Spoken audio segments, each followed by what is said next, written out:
Hello everyone, आज की video में हम बात करते हैं ब्रायनिया एल्बा।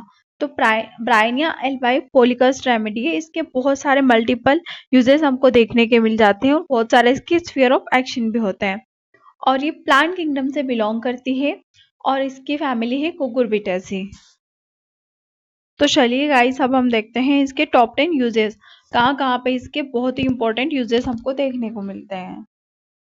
तो अब हम बात करते हैं टॉप 10 रेमेडी में से। सबसे फर्स्ट, ड्राई कफ, मतलब खुद सूखी खांसी। उसको खांसी तो आ रही है लेकिन बलगम नहीं आ रहा है, और जब वो खांस रहा है तो उसको बहुत ही ज्यादा पेन होता है। इस वजह से वो अपने चेस्ट को पकड़कर खांसेगा ताकि वो चेस्ट हिले ना, उनमें कुछ मूवमेंट ना हो। इस केस में भी ब्रायनिया एल्बा की 30 CH पोटेंसी का यूज कर सकते हैं। कम से कम हफ्ते में 1 हफ्ते या 10 दिन तक तो प्रयास करना पड़ेगा। चेस्ट पेन हो रहा है अलोंग विथ रेस्पिरेटरी डिजीज के साथ। जब आप खांस रहे हो तो चेस्ट को होल्ड करके खांस रहे हैं ताकि उनमें कोई मूवमेंट ना हो, क्योंकि मूवमेंट से उसको प्रॉब्लम होती है। और चेस्ट पेन से गले से लेकर चेस्ट तक डिस्कम्फर्ट महसूस हो रहा हो, ऐसा लग रहा है कि सीने में कुछ पत्थर सा रख दिया हो, इस कंडीशन में भी 2 बूंद दिन में 3 बार यूज कर सकते हैं। हेडेक, अब हम बात करते हैं हेडेक की। तो इसके हेडेक में थोड़े से मूवमेंट से भी उसको प्रॉब्लम होती है।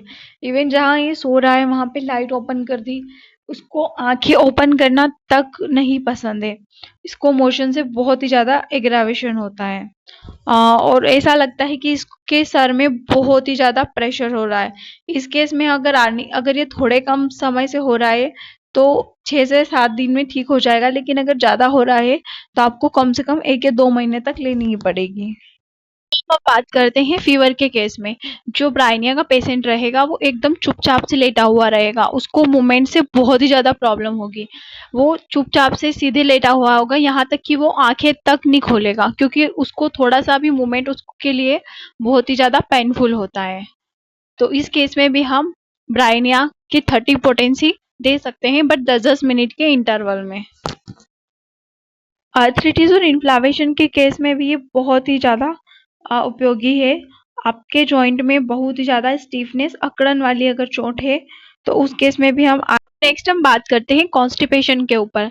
तो पानी की कमी हो जाती है, इसकी वजह से जो म्यूकस मेम्ब्रेन है ना वो पूरी ड्राई सूख जाती है, जिसकी वजह से बहुत ही बेड टाइप का कॉन्स्टिपेशन होगा। और कॉन्स्टिपेशन का कैरेक्टर ऐसा होगा कि वो हार्ड हो जाएगा, नोटी और बर्न, ऐसा लग रहा होगा जैसे कोई किसी ने अंदर ही जला दिया हो।